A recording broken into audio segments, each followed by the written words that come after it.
സത്യം പറയാമെങ്കിൽ ചന്ദ്രബോസിന് അവന്റെ അച്ഛന്റെ വരമാണ് കിട്ടിയിരിക്കുന്നത്. ഒന്ന് പറഞ്ഞ് രണ്ടാമത്തേന് എടുത്തിയാടി എന്തെങ്കിലും കുഴപ്പം ഒപ്പിച്ചു വയ്ക്കും. ചന്ദ്രബോസിന്റെ ആ പേര് തന്നെ അതിനൊരു ഉദാഹരണമാണ്. അത് പറഞ്ഞാൽ ചിരിച്ചിരിച്ച് ചാവും. എന്ന് വെച്ചാ പണ്ട് അവന്റെ അച്ഛൻ മുഴുവൻ സമയവും കമ്മ്യൂണിസ്റ്റ് പാർട്ടി എന്നും പറഞ്ഞു നടക്കണ സമയമായിരുന്നു. നമ്മളെ നേതാജി സുഭാഷ് ചന്ദ്രബോസ് എന്ന് പറഞ്ഞാൽ അങ്ങേരക്ക് ജീവനായിരുന്നു. നേതാജി വലിയ കമ്മ്യൂണിസ്റ്റ് ആണെന്നായിരുന്നു അങ്ങേരെ വിചാരം. അങ്ങനെ ഇരിക്കുമ്പോഴാണ് ചന്ദ്രബോസ് ജനിക്കുന്നത്. അങ്ങേരവന് സുഭാഷ് ചന്ദ്രബോസ് എന്ന് പേരിട്ടു. ഞാനാണെങ്കിൽ അന്നേ തലയിൽ കൈ വെച്ച് പറഞ്ഞു, വല്ല വായിക്കൊള്ളണ പേര് വലിയ ഇടിയെന്ന്. അങ്ങേര് കേക്കുവാ കൊള്ള. എന്നെ കുറെ പള്ളും പറഞ്ഞ് അങ്ങേരവനെ സുഭാഷ് ചന്ദ്രബോസ് എന്ന് തന്നെ വിളിക്കാൻ തുടങ്ങി. ചെറുക്കനെ പള്ളിക്കൊടുത്ത് ചേർത്തപ്പോഴും പേരതി തന്നെ. പക്ഷെ കുറെ കാലം കഴിഞ്ഞാണ് ആരോ പറഞ്ഞങ്ങേര് അറിയണത് സുഭാഷ് ചന്ദ്രബോസ് കമ്മ്യൂണിസ്റ്റുകാരനൊന്നും അല്ലെന്ന്. അല്ലെങ്കിൽ തന്നെ നമ്മളെ നാടിന് സ്വാതന്ത്ര്യം കിട്ടാൻ സായിപ്പന്മാരുടെ യുദ്ധം ചെയ്ത ആളായിരുന്നല്ലേ നമ്മളെ സുഭാഷ് ചന്ദ്രബോസ്. അതുകൊണ്ട് ഇനി ഇപ്പൊ ചെറുക്കൻ ആ പേര് തന്നെ മതിയെന്ന് ഞാനും അങ്ങ് തീരുമാനിച്ചു. അങ്ങനെ എന്റെ മക്കളെ എല്ലാരും ചന്ദ്രബോസ് എന്ന് എന്നെ വിളിക്കാൻ തുടങ്ങി. ചന്ദ്രബോസിന്റെ അച്ഛൻ മരിച്ച് കൊല്ലം 10 കഴിഞ്ഞിട്ടും ചെറുക്കന്റെ എടുത്തിയാട്ടത്തിന് മാത്രം ഒരു കുറവും വന്നിട്ടില്ല. അതുകൊണ്ട് അവന്റെ കാര്യത്തിൽ വരാനുള്ള ഒന്നും വഴി തങ്ങിയില്ല.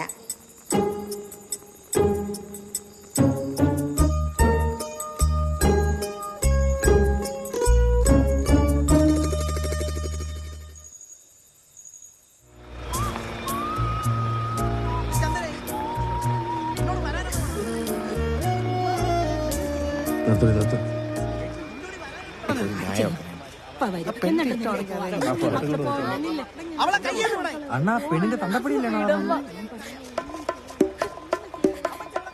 അണ്ണാ? ചങ്ങല കയ്യിൽ നിന്ന് പോയെന്നാണ് തോന്നുന്നത്. നിങ്ങളങ്ങോട്ട് ചെന്നാണി.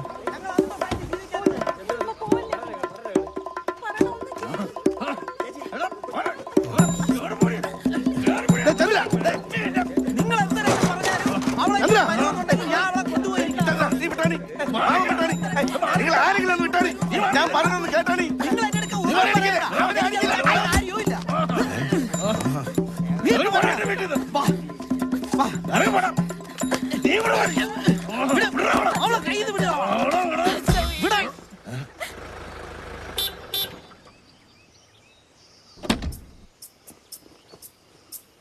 ഇതാണ് ഞാൻ നേരത്തെ പറഞ്ഞത്. എന്റെ ചന്ദ്രബോസിന്റെ കാര്യത്തിൽ വരാനുള്ള ഒന്നും വഴി തങ്ങൂല. ഇപ്പൊ തന്നെ കണ്ട എന്റെ ചെറുക്ക അവന്റെ പെണ്ണിനെ വിളിച്ചിറക്കി കൊണ്ടുവരാൻ അവളെ വീട്ടിലോട്ട് ചെന്ന നേരം തന്നെ ആ പേർഷ്യക്കാരൻ മനോഹരന് വന്നിറങ്ങേണ്ട വല്ല കാര്യം ഉണ്ടായിരുന്ന? ഈ ചിമിട്ടന്റെ പെട്ടിയും പ്രമാണവും ഒക്കെ കണ്ടപ്പോ നാട്ടുകാരായ പിറക്കികളെല്ലാം എന്റെ ചന്ദ്രബോസിനെയും കളഞ്ഞിട്ട് അവന്റെ പിറകെ പോണത് കണ്ട.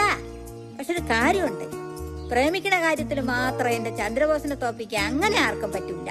അതാണ് ഞാൻ നേരത്തെ പറഞ്ഞത്, അവന് അവന്റെ അച്ഛന്റെ വരവാണ് കിട്ടിയിരിക്കണേന്ന്.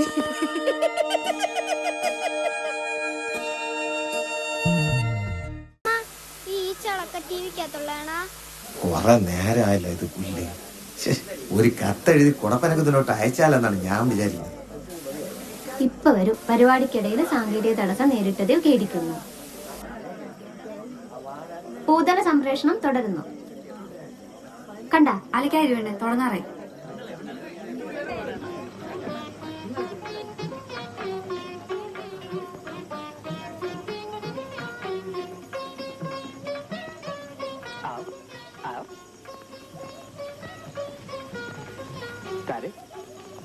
നല്ല മഴക്കമുണ്ട് കേട്ടാ.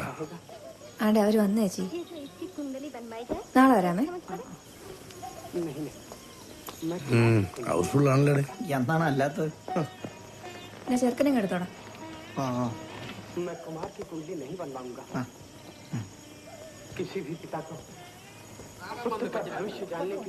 ടി വി കണ്ടോണ്ടിരുന്നാ മതിയാ. വീട്ടിൽ കൊണ്ടേ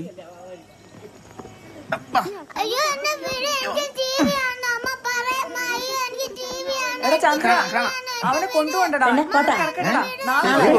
അല്ലെങ്കിൽ പാതിരാത്രി ഞാൻ എടുത്തോണ്ട് ഓടണം. നീ ഓടി ഓടുന്നു.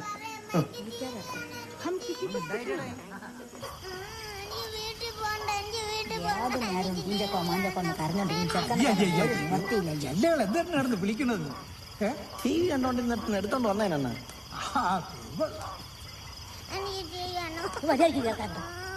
ആരും ഉണ്ടെന്നോ?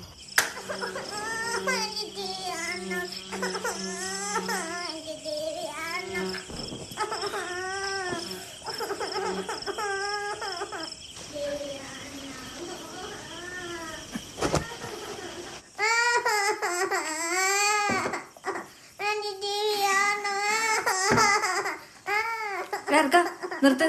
കൊറേ നേരമല്ലേ തുടങ്ങിയിട്ട്. അസത്ത്. ചന്ദ്ര, നീ ഇന്നാ പെണ്ണിന്റെ വീട്ടിൽ പോയിരുന്നാ? ഇന്നാ തള്ള മുക്കിൽ വെച്ച് മനുഷ്യന്റെ തൊലി ഉരിച്ച്. അവര് പറയണ നീ ആ പെണ്ണിന്റെ പിറകെ നടക്കുകയാണെന്നാണല്ലേ.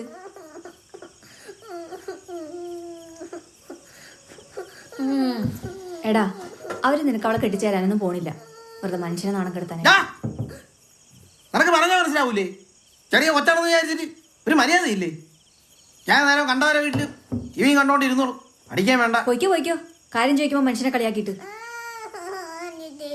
അസത്ത്.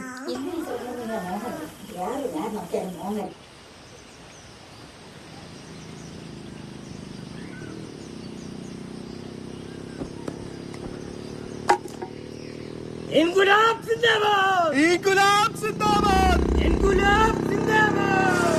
ഇൻകുലാബ് സിന്ദാബാദ്! തൊഴിലാളികളുടെ കൂലി ഉടൻ കൂട്ടുക! തൊഴിലാളികളുടെ കൂലി ഉടൻ കൂട്ടുക! തൊഴിലാളി നീതി പാലിക്കുക! തൊഴിലാളി നീതി പാലിക്കുക! തൊഴിലാളികളുടെ കൂലി ഉടൻ കൂട്ടുക!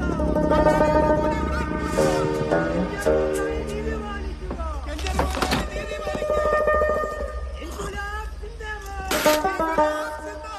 തൊഴിലാളി ഐക്യം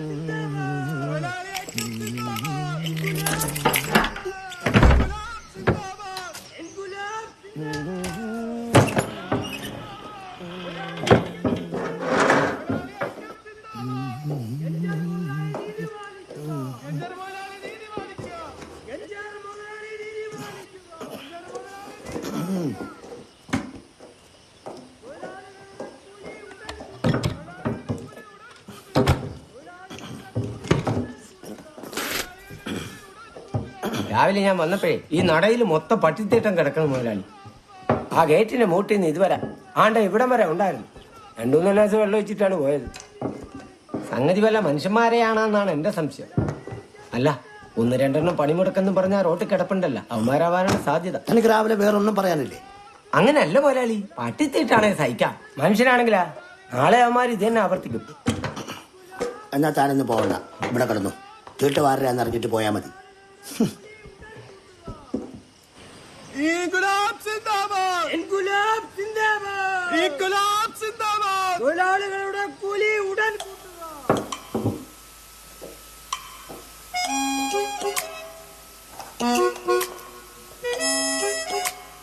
മുതലാളി,